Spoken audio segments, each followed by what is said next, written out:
Bem-vindos a mais uma aula de Introdução ao Direito. Nessa segunda aula, estudaremos o Direito Administrativo, cujo conteúdo se encontra nos capítulos 9 a 14 da apostila de vocês. Nesta unidade, o objeto de estudo será o Direito Administrativo, ramo que regula a função administrativa do Estado, exercida ou não pelo Poder Executivo.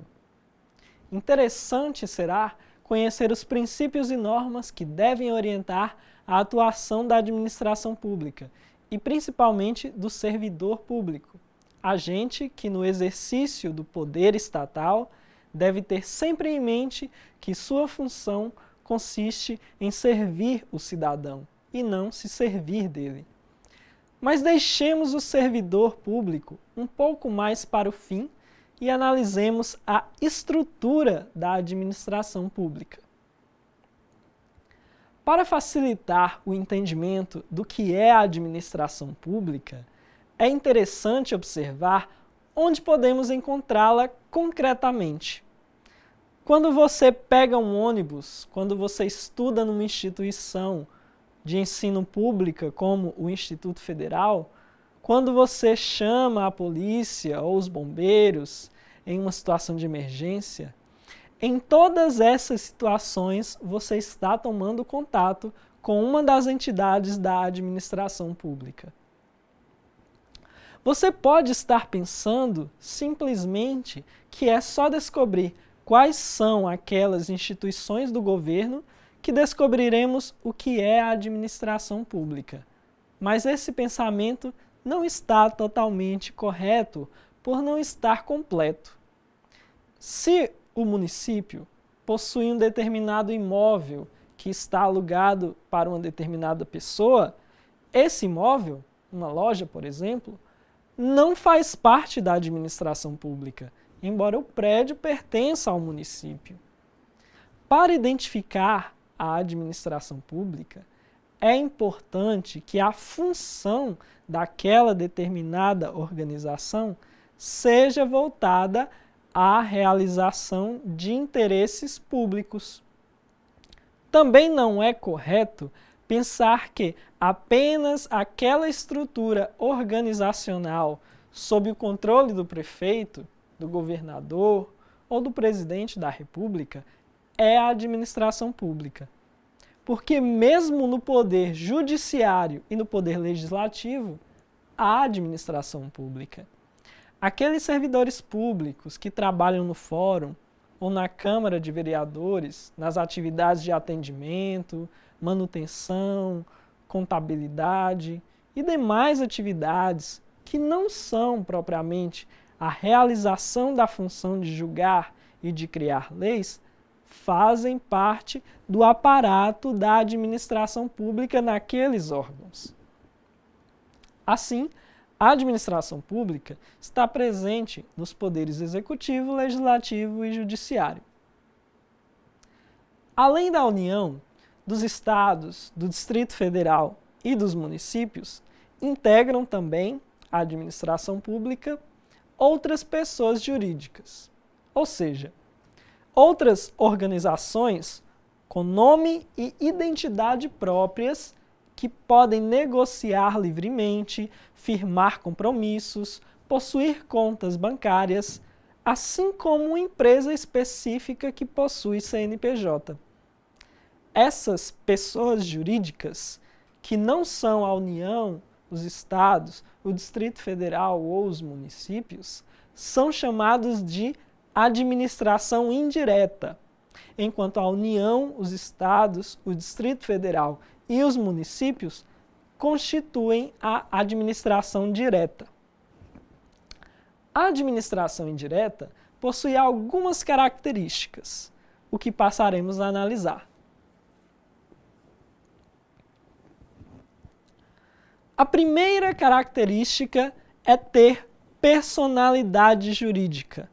Como já falamos, personalidade jurídica significa ter uma identidade própria, ser considerado para todos os fins como se fosse uma pessoa. É a mesma personalidade jurídica que tem uma empresa, por exemplo, com inscrição no CNPJ, no Cadastro Nacional de Pessoas Jurídicas, e isso dá a ela poderes para ter uma autonomia própria, ter um patrimônio próprio, poder firmar compromissos, fazer todo tipo de relação, associação. Essa personalidade jurídica é muito importante na administração indireta porque divide os centros de comando, facilita que cada instituição, tendo personalidade jurídica, ela possa se organizar de forma independente e mais concentrada, de uma forma mais afastada da administração direta.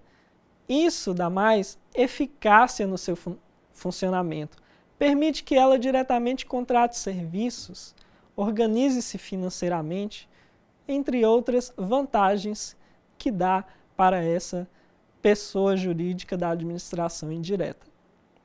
A segunda característica, criação e extinção por lei específica, visa proteger o bem público e dar um sentido de existência para aquela determinada pessoa jurídica da administração indireta. Então a lei ela cria, mas ela também vai determinar uma finalidade específica, que é a quarta característica indicada no slide. Essa lei vai também garantir que aquela pessoa jurídica não vai se afastar das suas finalidades, não vai passar a fazer outras atividades para as quais ela não foi criada. E, sendo criada por lei, ela não pode também ser extinta simplesmente por uma vontade de um administrador, de um membro da administração de menor hierarquia. Ela tem que ser extinta também pela mesma forma como foi criada, ou seja, por lei. E tendo que ser criada e extinta por lei, ela deve passar por todo o procedimento para a criação de uma lei, passando pelo poder legislativo. A terceira característica é ser sem fins lucrativos. Embora seja autônoma, essa pessoa jurídica, ela faz parte do Estado, ela faz parte de todo o aparato que é organizado com a finalidade de servir a população. Ela não pode ter a finalidade lucrativa. Não ter finalidade lucrativa, não ter fins lucrativos, não significa que ela é proibida de ter qualquer lucro. Não é bem assim. A finalidade não pode ser lucrativa, mas se aquela determinada instituição realiza determinados negócios em uma determinada competência, em um determinado mês, ela tem lucro, isso não é proibido pela lei. Na verdade, faz até parte do funcionamento de determinadas pessoas jurídicas da administração indireta que nós veremos à frente. Ela pode ter lucro, eventualmente, mas a sua finalidade, o objetivo de ser daquela pessoa jurídica, jamais pode ser obter lucro. E todas as pessoas jurídicas da administração indireta possuem a característica de ser sujeitas a controle. O que isso significa? Elas estão ligadas diretamente a um dos centros de tomada de poder daquele determinado ente da federação. Ou seja, se aquela pessoa jurídica é ligada à União, foi criada à União, como, por exemplo, o Instituto Federal, que é uma pessoa jurídica da administração indireta, e é ligada à União, por ser de âmbito nacional, ela está diretamente vinculada ao Ministério. No caso, ao Ministério da Educação, da Ciência e Tecnologia, que vai não subordinar, mas controlar a atividade para que ela não se desvie de sua finalidade específica que foi criada para a lei e atenda aos objetivos do governo em um âmbito mais amplo. Esse controle não significa que ela é subordinada. Ela tem autonomia financeira, ela tem autonomia organizacional, mas ela é obrigada a seguir as diretrizes gerais que o governo federal, no caso específico, vai dar àquela instituição. essas foram as características. Observadas as características da administração indireta, resta observar quais são os tipos específicos de pessoas jurídicas da administração direta. Vamos ver. Listei aqui nesse slide, além dos membros aí da administração direta, que são a União, os estados, o Distrito Federal e os municípios, as autarquias, fundações, sociedades de economia mista e empresas públicas. A autarquia, primeira pessoa da administração indireta do slide, as autarquias, no caso, são pessoas jurídicas criadas por uma lei específica para cumprir as finalidades mais fundamentais do Estado brasileiro, como educação, a exemplo de inúmeras universidades públicas do país, incluindo também o próprio Instituto Federal, como eu já falei para vocês, que se enquadra entre as autarquias. Então, o Instituto Federal também é uma autarquia. Também se inclui entre as autarquias a maioria das instituições que começam com a palavra instituto, como, por exemplo, o INSS, por exemplo, que é o Instituto Nacional do Seguro Social. As autarquias são bem parecidas com a administração direta, só que possuem autonomia financeira e administrativa, ou seja, possuem um caixa próprio e total liberdade para tomar as decisões sobre a condução da entidade. Fundações são um conjunto patrimonial ao qual se dá personalidade jurídica e um fim específico, ou seja, uma determinada quantidade de dinheiro e bens públicos que passam a ter personalidade jurídica, uma administração e um objetivo a ser perseguido, como, por exemplo, a Fundação Oswaldo Cruz, conhecida também como Fiocruz, que é a mais destacada instituição de ciência e tecnologia em saúde da América Latina. É importante não confundir uma fundação pública com uma fundação privada. Vejam, qualquer pessoa pode ir ao cartório de pessoas jurídicas e criar uma fundação. Ou seja, ela vai destacar um patrimônio que passará a ter personalidade jurídica, um estatuto de funcionamento e uma finalidade. Mas essa fundação será uma fundação privada. Como exemplo, temos a Fundação Roberto Marinho, Fundação Ayrton Senna, Fundação Xuxa Meneghel, entre outras inúmeras.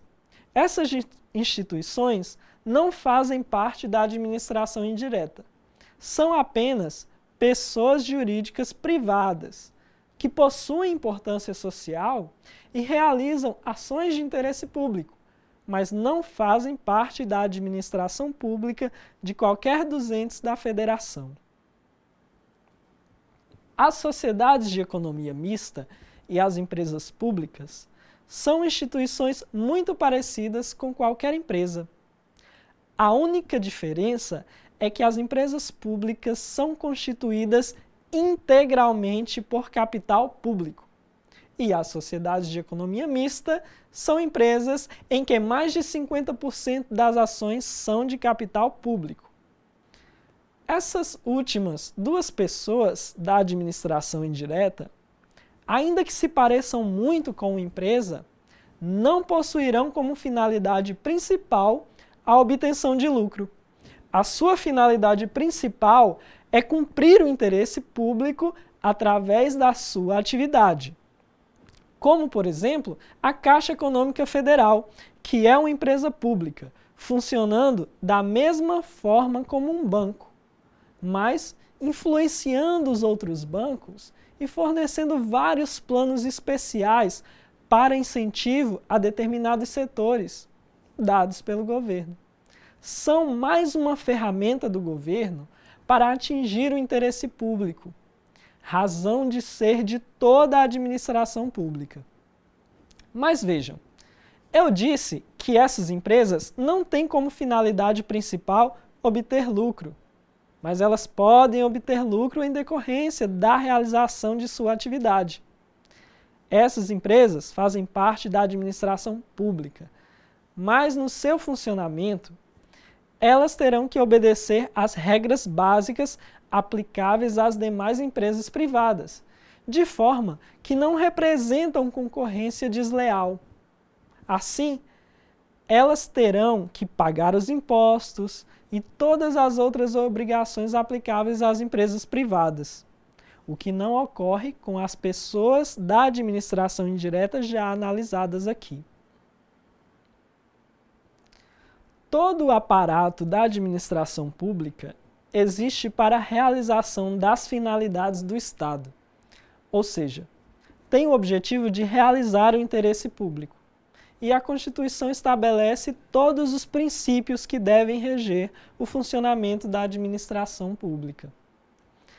É importante que saibamos desses princípios para compreender o funcionamento de toda a máquina estatal e da enormidade que é a administração pública e da importância que ela tem para o nosso país.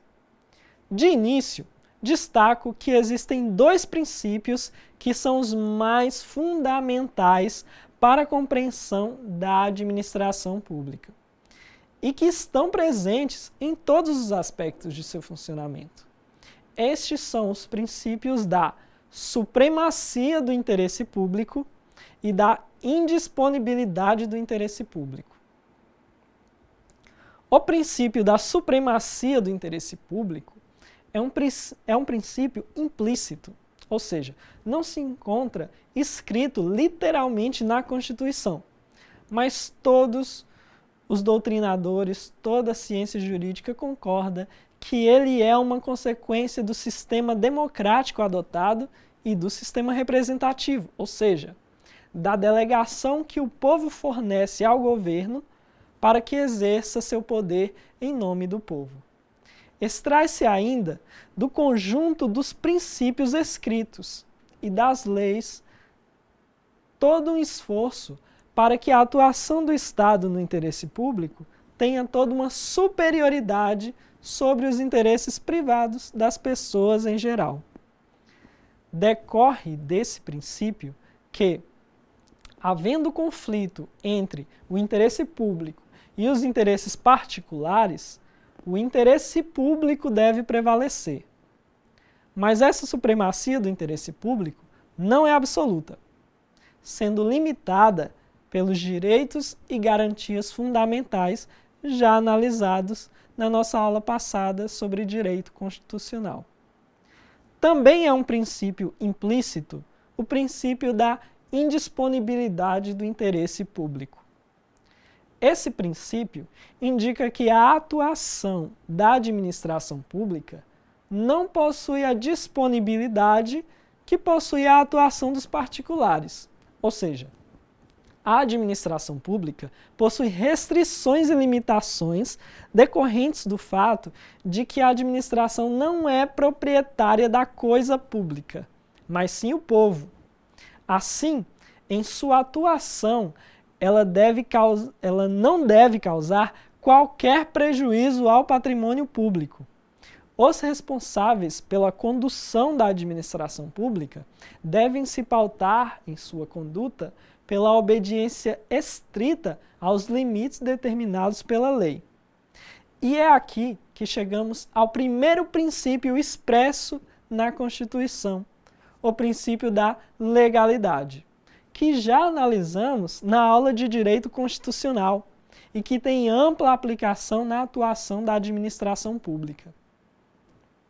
Antes de listar os princípios, vejamos a redação do artigo 37 da Constituição Federal. Artigo 37. A administração pública direta e indireta de qualquer dos poderes da União, dos Estados, do Distrito Federal e dos municípios obedecerá aos princípios de legalidade, impessoalidade, moralidade, publicidade e eficiência.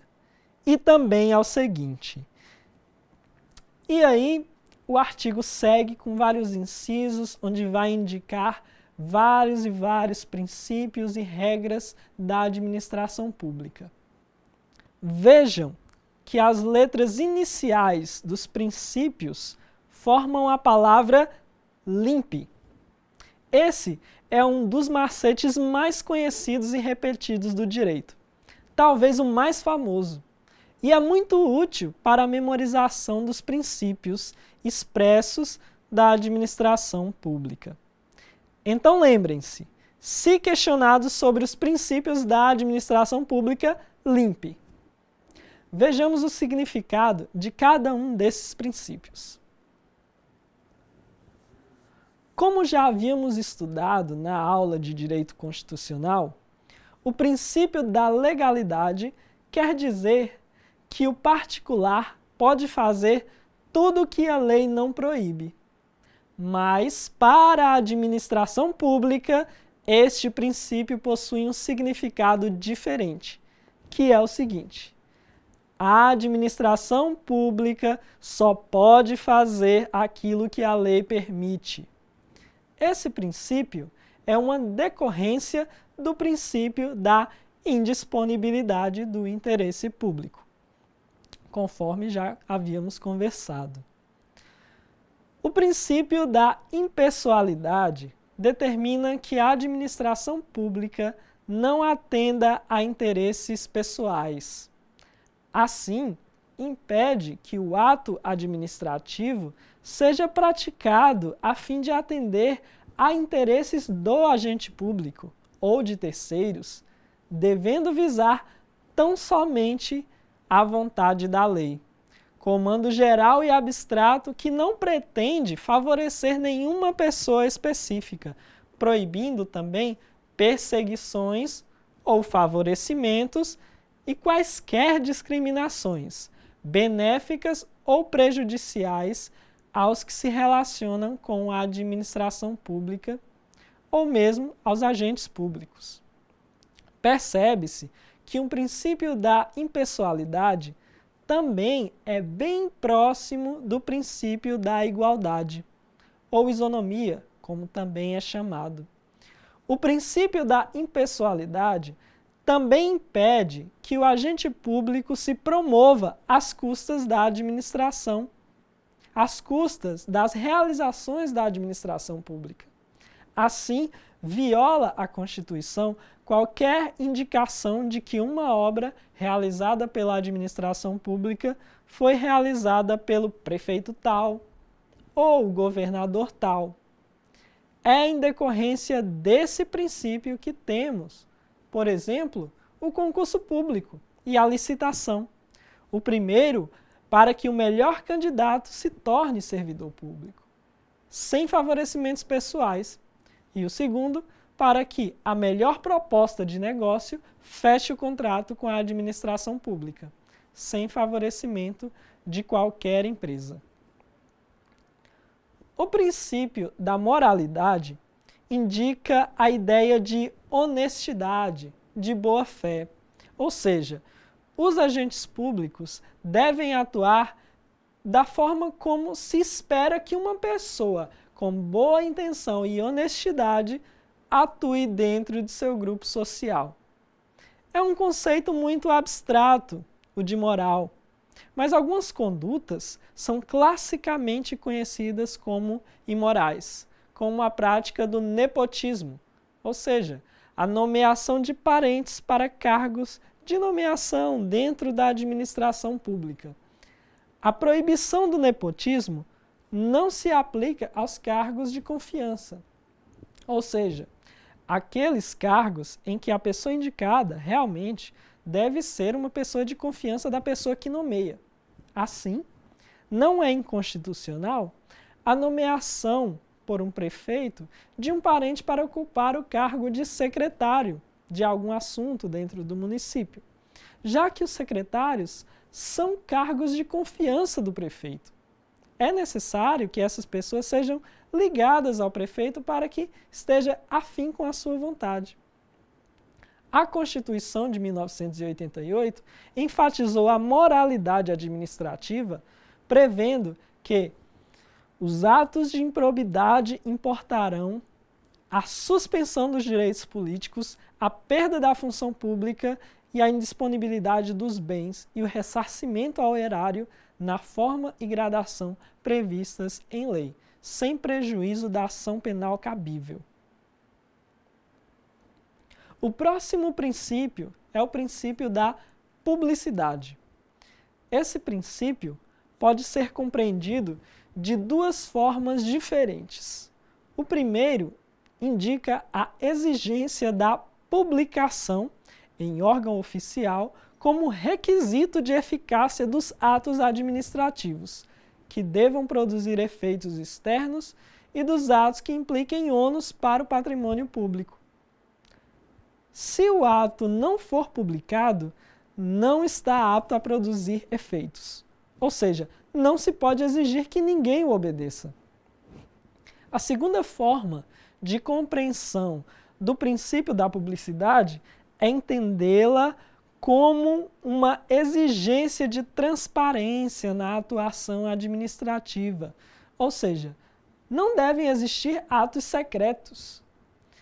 Decorrência lógica desse dever de transparência é a regra segundo a qual os atos administrativos devem ser motivados, ou seja, devem conter exposição por escrito dos motivos que levaram à prática de determinado ato, possibilitando a efetiva fiscalização de que aquele ato visa cumprir o interesse público. Dessa forma, é um requisito para que haja a participação e o acompanhamento do povo na condução do Estado, sendo medida, na verdade, de cidadania, ao permitir que o povo participe desses processos. É uma pena que o serviço público seja tão conhecido pela sua ineficiência quando um dos princípios da administração pública seja a própria eficiência. Esse princípio, em relação ao agente público, indica que ele deve desempenhar suas atribuições de forma a obter os melhores resultados. E em relação à estrutura da administração pública, quer dizer que ela deve ser econômica, sem desperdícios, dotada de instrumentos eficazes para atingir a finalidade do serviço, como uma boa relação custo-benefício, entre outras medidas.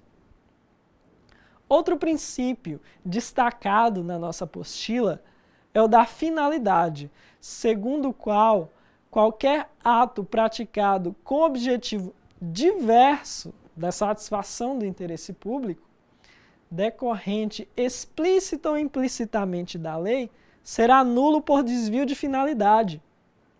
A finalidade pública, objetivada pela lei, é a única que deve ser perseguida pelo administrador. O administrador, praticando o ato fora dos fins, expresso ou implicitamente contidos na norma, pratica desvio de finalidade, podendo ser punido criminalmente, inclusive. Outro princípio importante é o da presunção de legitimidade dos atos da administração pública. Segundo ele, presumem-se legítimos, verdadeiros e de acordo com a lei todos os atos da administração pública. Mas essa presunção é relativa, ou que se chama de iuris tantum, ou seja, pode ser destruída por prova contrária, mas a princípio são todos legítimos. O princípio da autotutela indica que a administração tem o dever de zelar pela legalidade e eficiência dos seus próprios atos. Para isso, ela tem o poder e dever de anular ou declarar a nulidade dos seus próprios atos praticados com a infração da lei. A administração pública não precisa, segundo esse princípio, ir ao judiciário para reconhecer a nulidade de seus próprios atos. Basta identificá-los e realizar um processo administrativo interno para a apuração e anulação desses atos. A administração também pode revogar os atos administrativos que não mais atendam às finalidades públicas, embora legais.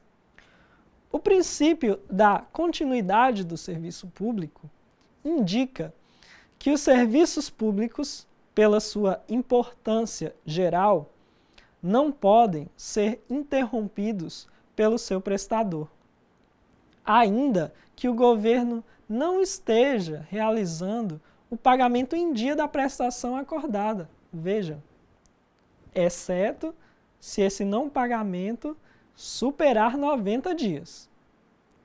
A possibilidade de interrupção de um contrato se a outra parte não paga se chama exceção de contrato não cumprido. E ela é aplicada contra a administração pública, mas só após o prazo de 90 dias.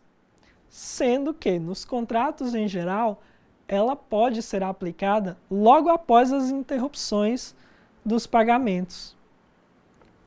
Outro exemplo de aplicação do princípio da continuidade é a proibição de greve ou a limitação da greve no serviço público e também a suplência nos cargos eletivos. Bom, esses foram os princípios da administração pública. Após o seu estudo, temos uma ótima visão do funcionamento da administração e dos seus limites. Uma decorrência quase repetitiva são os deveres do administrador, que estão listados na página 30 da nossa apostila, cuja compreensão fica bem mais fácil após o estudo dos princípios. Leiam atentamente e relacionem essas duas questões. Um pouco mais delicada é a diferenciação entre abuso de poder, excesso de poder e desvio de poder. O excesso de poder e o desvio de poder são duas formas do abuso de poder. O primeiro acontece quando o agente público vai além dos seus poderes, exorbitando os limites permitidos. E o segundo acontece quando o agente público se mantém dentro daqueles atos permitidos, mas os realiza com um interesse diferente daqueles indicados pela lei ou exigidos pelo interesse público. Quando o agente deixa de realizar ato que deveria realizar, se caracteriza a omissão da administração. Agora estudaremos os diferentes tipos de atos administrativos e os respectivos poderes.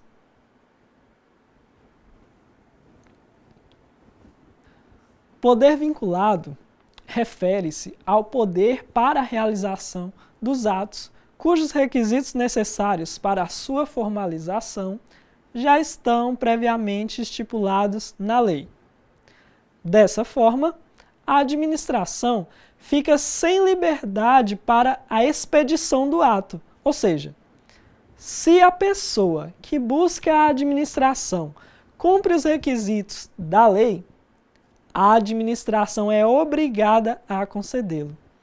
A exemplo, temos o direito à aposentadoria. Poder discricionário. Diferentemente do poder vinculado, é uma faculdade conferida à autoridade administrativa para, diante de certa circunstância, escolher uma entre várias soluções possíveis. Então aqui há liberdade, diferentemente de nos atos vinculados. Poder hierárquico. É o poder através do qual os órgãos e respectivas funções são escalonados numa relação de subordinação e de crescente responsabilidade. Do poder hierárquico decorrem faculdades para o superior, tais como dar ordens, fiscalizar seu cumprimento, delegar e avocar atribuições e rever os atos dos inferiores. Decidir também conflito de atribuições, choques de competência, entre outras. Poder disciplinar é o poder dado a autoridades administrativas com o objetivo de apurar e punir faltas funcionais. O poder disciplinar não se confunde com o poder punitivo do Estado, através da justiça penal. Ele só abrange as infrações relacionadas com o serviço e obriga o agente público responsável a aplicar as punições cabíveis contra o outro servidor, caso este tenha cometido uma falta. O poder regulamentar é o poder de que dispõem os chefes do Poder Executivo, presidente da República, governadores e prefeitos, de explicar a lei, geralmente por meio de decretos, de forma a lhe dar a correta execução. Ela explica melhor como vai ser cumprida a lei. O poder normativo, diferentemente, é a faculdade que tem a administração de emitir normas para disciplinar matérias não privativas de lei. Na administração direta, o chefe do executivo, ministros, secretários, expedem atos que podem conter normas gerais destinadas a reger matérias de sua competência, com observância sempre da Constituição e da lei. Esses atos muitas vezes são chamados de resoluções, instruções normativas. Por último, temos o poder de polícia.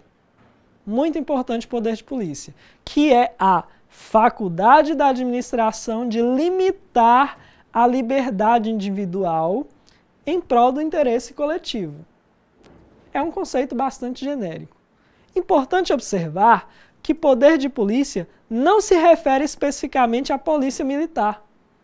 Diversos outros órgãos da administração pública possuem poder de polícia, sempre que atuam limitando a liberdade do particular, seja quando fiscalizam o cumprimento da lei, seja quando estabelecem esses limites específicos, não pode isso, não pode aquilo. Quando a prefeitura exige que se construam as casas com uma determinada distância da parede externa, por exemplo, está exercendo seu poder de polícia, ou seja, dando essas limitações. Passemos agora ao estudo dos servidores públicos. Para a finalidade dos nossos estudos, já nos preparando para o tema da próxima aula, que será Direito do Trabalho, estudaremos 4 categorias de servidores: os agentes políticos, os servidores estatutários, os empregados públicos e os contratados por tempo determinado. Os agentes políticos são aqueles titulares dos cargos mais fundamentais dos poderes, legislativo, executivo e judiciário, como, por exemplo, os prefeitos no poder executivo e os senadores no poder legislativo. Os servidores estatutários são aqueles titulares de cargos efetivos na administração pública, geralmente com ingresso através de concurso público, possuindo uma lei específica que determinará sua forma de trabalho, benefícios, questões disciplinares, entre outras. É o que se chama de regime jurídico estatutário, possuindo, geralmente, um regime próprio de previdência, ou seja, uma lei específica e um órgão próprio de gestão das aposentadorias e demais benefícios. O servidor estatutário ainda goza de estabilidade após 3 anos de exercício no cargo e aprovação no estágio probatório. Já para aqueles trabalhadores da administração indireta das empresas públicas, geralmente são considerados empregados públicos, ou seja, estão vinculados a uma das pessoas da administração pública, mas possuem direitos e um regramento bem parecido com os empregados privados em geral. Assim, possuem seus direitos trabalhistas regidos pela consolidação das leis trabalhistas, a CLT. Vinculam-se ao INSS para a gestão de seus planos de previdência e não possuem estabilidade. A Constituição permite ainda a contratação de pessoas por prazo determinado, com a finalidade de atender à necessidade temporária de excepcional interesse público. Tal regra é uma exceção à regra de que só se ingressa no serviço público através de concurso, mas possui utilização bastante limitada, já que a contratação é sempre temporária e não gera qualquer segurança para o trabalhador sobre a duração do seu vínculo, se continuará ou não. Este foi o conteúdo de hoje. Agora, vocês devem realizar a atividade prática, conforme orientações postadas na sala e indicações do tutor. Estou atento para quaisquer dúvidas sobre a realização da atividade prática. Ótimos estudos! Continuo à disposição de todos no nosso ambiente virtual. Até a próxima aula.